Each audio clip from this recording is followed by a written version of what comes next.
Hello friends, इस video में बात करेंगे यूपी पुलिस कांस्टेबल का रिजल्ट आ चुका है। तो क्या अब फाइनल कट ऑफ में भी एक बड़ा उछाल देखने को मिलेगा? जैसे कैंडिडेट्स अभी जिस हिसाब से बुलाए गए हैं, कट ऑफ थोड़ा हाई लगी है। जिस हिसाब से अनुमान लगाए जा रहे थे कि 210 तक 215 तक तो फाइनल सिलेक्शन हो जाएगा, लेकिन अब 2.5 गुना बच्चे बुलाए गए हैं, तब भी कट ऑफ जनरल की यहाँ तक पहुँच गई है।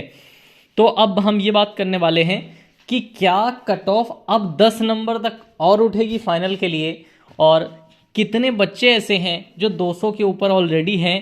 हम इसकी बात करेंगे और आपको इसका प्रूफ भी दिखाएंगे कि 200 से ऊपर वाले बच्चे 1,15,000 या 1,20,000 बच्चे हैं, ठीक है। और कैसे हैं, क्यों हैं, ये सब यहाँ पर हम डिस्कस करने वाले हैं। और उससे पहले ये बात करेंगे कि रनिंग की तैयारी जो बच्चे कर रहे हैं, रनिंग कैसे इम्प्रूव करें जिनकी अच्छी नहीं है।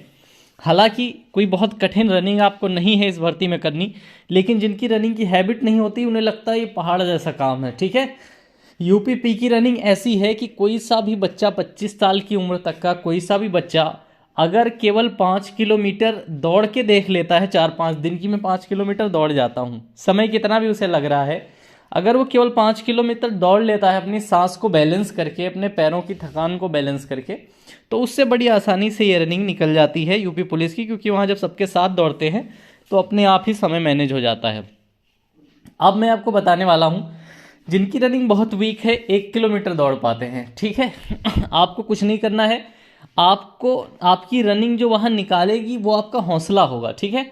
आपकी मेहनत भले ही आपको वहाँ ना निकाल पाए, लेकिन आपका अगर हौसला है अंदर से कि मैं तो दौड़ सकता हूँ, 5 किलोमीटर मैं तो दौड़ जाता था, ठीक है। अगर आपके अंदर ये चीज़ है कि 5 किलोमीटर में कुछ नहीं होता, सांस थोड़ा फूलती है, बाकी मैं कर लेता हूँ, मेरे पैरों को कुछ नहीं होता है, 1-2 बार ऐसे थकान हुई तो मैंने वो दवा लगा ली, कुछ लगा लिया, मतलब आपके अंदर हौसला अगर बना रहे, मैं दौड़ जाऊँगा, कुछ नहीं होगा यार, थोड़ी बहुत थकान होगी, अगले दिन को ठीक हो जाएगी, तो सब ठीक है। अब इसके लिए प्रैक्टिस कैसे करोगे? प्रैक्टिस करोगी, शुरू में आप केवल 5 किलोमीटर तेज चाल में चलो, ठीक है। आप तेज चाल में 5 किलोमीटर चल रहे हैं, 3-4 दिन हो गए, 5 दिन हो गए, आपके पैरों में जो पीछे का दर्द शुरू हो जाता है रनिंग करने से, वहाँ पे धीरे धीरे मूवमेंट चल जाएगा। 4-5 दिन आप तेज चाल में 5 किलोमीटर कवर करने का प्रयास करेंगे। नहीं 5 किलोमीटर कवर कर रहे हैं तो 3-4 किलोमीटर भी चल लेंगे अगर तेज चाल में रोज़ 4-5 दिन तक लगातार चलो। आपको अच्छा खासा समय मिला है रनिंग के लिए, 40 दिन का 50 दिन का समय है। उसके बाद फिर आप धीरे धीरे दौड़ना शुरू करो कि आज धीरे धीरे दौड़ेंगे, 2-3 किलोमीटर तक धीरे धीरे चले जाएंगे। आपको शुरू में डरना नहीं है कि मैं दौड़ता हूँ तो मेरे पैर में पीछे बहुत दर्द होता है, मेरे पैर में बहुत खिंचाव आ जाता है, मेरे पैर पत्थर जैसे हो जाते हैं, इन बातों से डरना नहीं है। जैसे रेगुलर आप थोड़ी हैबिट बढ़ाते जाओगे, वैसे ही ये पैरों का जो दर्द है इससे रिलीफ मिलती जाएगी और पैर बिल्कुल मुलायम हो जाएंगे आपके। बिल्कुल इससे डरना नहीं कि पैरों में दिक्कत है। आपको डेली वॉक करनी है तेज स्पीड में और हल्की हल्की रनिंग स्टार्ट करनी है। 15 दिन बाद आप रनिंग थोड़ा तेज कर लें। पूरे 5 किलोमीटर नहीं दौड़ पाते हैं तो 3 किलोमीटर दौड़ें, ठीक है। आप फाइनल की तैयारी तक अपनी पूरे 5 किलोमीटर नहीं दौड़ पा रहे हैं तो 3-4 किलोमीटर दौड़ें। समय कितना भी लग जाए, केवल दौड़ें 3-4 किलोमीटर। यकीन मानिए कि जिस दिन आप वहाँ ग्राउंड पे सबके साथ दौड़ेंगे, आपको पता भी नहीं चलेगा आपका समय कब निकल गया और आपकी दूरी कब निकल गई। बस आपके अंदर ये हौसला होना चाहिए कि मैं दौड़ जाऊँगा, मुझे कुछ नहीं होगा। लोग डर जाते हैं, मेरी सांस फूल गई, मैं मर जाऊंगा, मेरे पैर में ये हो गया है, मेरा पैर खराब हो जाएगा, अब मेरा पैर टूट गया है लग रहा, ऐसे ऐसे वहम बैठ जाते हैं लोगों के अंदर, तो उनकी रनिंग पूरी नहीं होती, ठीक है। तो आपको धीरे धीरे तेज वॉक करनी है, धीरे धीरे रनिंग करनी है, हाफ रनिंग करनी है, और फाइनल में जाके फुल रनिंग अगर हो सके तो करें, नहीं 3 किलोमीटर 4 किलोमीटर दौड़ें और फिर वॉक करते चले गए, अपना टाइम पूरा कर लिए। ये उनके लिए जो कमज़ोर लोग हैं, जो रनिंग नहीं करते थे, और जो रनिंग करते थे उन्हें सलाह लेने की मुझसे कोई ज़रूरत नहीं है, उनकी रनिंग अच्छी है, विद इन टाइम मार देते हैं, विद इन हाफ टाइम मारने वाले बच्चे भी हैं, हाफ टाइम में भी मार देते हैं। यूपी पुलिस की रनिंग कोई कठिन नहीं होती है। रनिंग के बाद हम बात करेंगे कि आपकी फाइनल कट ऑफ कितनी उठ सकती है और 10 नंबर उठेगी या कैंडिडेट कितने हैं। सबसे पहले कैंडिडेट आपको मैं समझा देता हूँ। देखो, जनरल की कट ऑफ आप देख ही रहे हैं कहाँ लगी है, ठीक है। तो जनरल के कैंडिडेट 200 से ऊपर वाले हैं सभी, और जनरल की जो वैकेंसी होती है वो होती है टोटल वैकेंसी में 40%, ठीक है। यानी टोटल जो बच्चे बुलाए गए हैं उनमें से 40% बच्चे जो हैं जनरल कैटेगरी के हैं। अब इसमें जनरल की महिलाएं भी शामिल हैं, क्योंकि जनरल की महिलाओं की कट ऑफ भी 200 से ऊपर है। तो जो हॉरिजेंटल रिजर्वेशन है और वर्टिकल रिजर्वेशन है, दोनों का जनरल का रिजर्वेशन महिला पुरुष का मिला के 40% है, और वो सभी 200 के ऊपर बुलाए गए हैं, ठीक है। अब ओबीसी की बात करें तो ओबीसी की महिला का तो नंबर नीचे है, लेकिन ओबीसी के जो पुरुष बुलाए गए हैं वो सब 198 प्लस वाले हैं, नहीं वो भी 200 के ऊपर वाले मोस्टली हैं। तो ओबीसी की फीमेल को अगर हटा देते हैं, टोटल रिजर्वेशन 27% में से 9% महिलाएं हैं, क्योंकि 33% रिजर्वेशन इनका होता है हर कैटेगरी में। तो अगर इन 9% महिलाओं को इसमें से हटा देते हैं तो अब 18% अगर केवल मेल को, पुरुष कैंडिडेट को उठाते हैं तो 40 और 18 58% वैकेंसी पे जो बच्चे अभी पास किए गए हैं वो 200 के ऊपर नंबर वाले हैं। ठीक है, 58% ये हो गए। अब इसके अलावा कौन बच रहा है? इसके अलावा वो लोग बच रहे हैं जो अपनी कैटेगरी से ऊपर आ गए लेकिन जनरल की जो कट ऑफ है उससे पीछे हैं। अगर वो जनरल की कट ऑफ से ऊपर निकल जाते तो वो जनरल में काउंट हो जाते। लेकिन और बहुत सारी कैटेगरी बची हैं। ठीक है, आपकी बीएच कैटेगरी है, एससी एसटी है, और इसके अलावा भी कई सारी कैटेगरी होती हैं, फ्रीडम फाइटर की, एक सर्विसमैन की, और फीमेल कैटेगरी जितनी भी जनरल फीमेल के बाद जितनी भी फीमेल हैं वो सारे लोग जो 114 जनरल की कट ऑफ से ऊपर है वो तो जनरल में काउंट हो गए।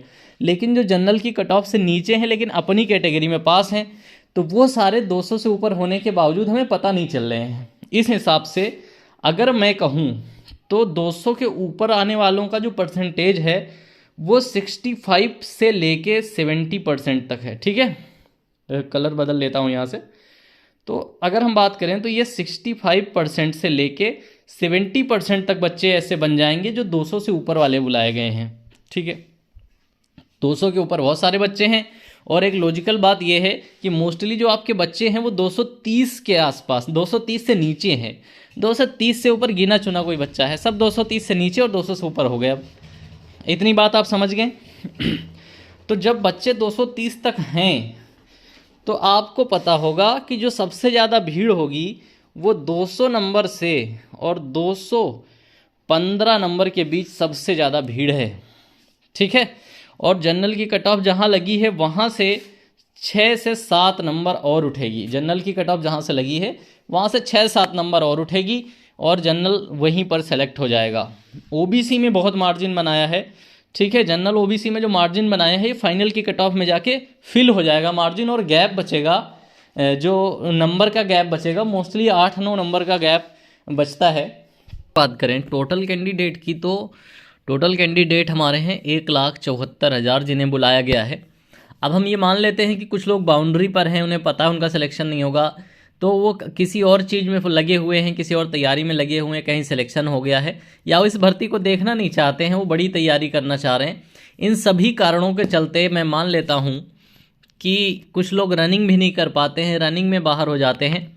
तब भी 1,74,000 में से करीब 1,55,000 बच्चे ज़रूर यहाँ पर क्वालिफाई करके जाएंगे आपकी फ़ाइनल कट ऑफ के लिए। डीवी, पीएसटी, पीईटी सब कुछ हो जाने के बाद मैं मानता हूँ 1,55,000 बच्चे आपके रहेंगे। अब इन 1,55,000 बच्चों में से मैंने आपको पहले ही कहा है कि 200 नंबर वाले, 200 से ज़्यादा नंबर वाले काफ़ी बच्चे हैं। ठीक है, तो अब जो काफ़ी बच्चे बच रहे हैं, 1,55,000 बच्चे बच रहे हैं और आपके 60,000 बच्चों का सिलेक्शन होना है, तो यानी कि अभी काफ़ी बच्चे बाहर हो रहे हैं। तो जो बच्चे बाहर हो रहे हैं वो कौन है, तो ठीक है वो बता देता हूँ।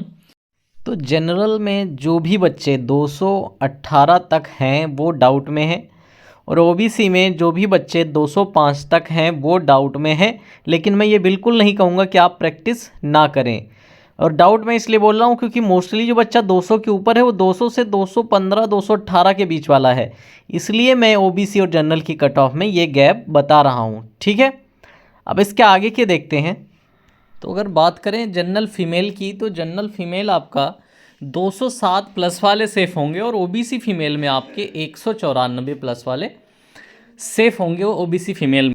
इसके बाद ईडब्ल्यूएस की बात करें तो ईडब्ल्यूएस में 194 प्लस वाले मेल सेफ़ हैं, और ईडब्ल्यूएस फीमेल में अगर बात करें तो 185 प्लस वाली फीमेल आपकी बिल्कुल सेफ़ है। ठीक है, बिल्कुल ऐसा नहीं कह रहा हूँ कि इससे कम वाले तैयारी ना करें, रनिंग ना करें पीएचडी के लिए और डीवी के लिए, लेकिन मैं सेफ़ बता रहा हूँ। इससे कम जिनके हैं वो डाउट में हैं, और इससे ऊपर जिनके हैं वो सेफ़ हैं। ठीक है, ये बात कर रहे हैं। अब इसके बाद बात करेंगे एससी की, तो 185 प्लस वाले एससी जो हैं सेफ़ हैं। फीमेल में बात करें तो 175 प्लस वाले सेफ़ हैं। इसके बाद बात करें अगर हम एसटी की या एक सर्विसमैन की, तो एसटी में जो अपनी कट ऑफ से 5 नंबर, अपनी जो कट ऑफ लगी है उससे 5 नंबर आगे हैं तो बिल्कुल सेफ़ हैं, और एक्स सर्विसमैन भी अगर 5 नंबर आगे हैं तो वो भी बिल्कुल सेफ़ हैं। मेरे हिसाब से जो हो सकता था, जो कैंडिडेट का जो एनालिसिस हो सकता था, कट ऑफ का जो एनालिसिस हो सकता था, मैंने कर दिया। चैनल पे पहली बार आप आए थे तो आपको उम्मीद है वीडियो अच्छी लगी होगी, वीडियो लाइक करके जाइएगा, और चैनल अच्छा लगा हो, मेरी जानकारी अच्छी लगी हो तो चैनल सब्सक्राइब करके जाना, क्योंकि इससे संबंधित आगे भी मैं एनालिसिस वीडियो आपको देने वाला हूं, जहां से आपको बहुत सारी मदद मिलने वाली है। कोई भी डाउट हो तो प्लीज़ वीडियो पे कमेंट करें। Thank you for watching.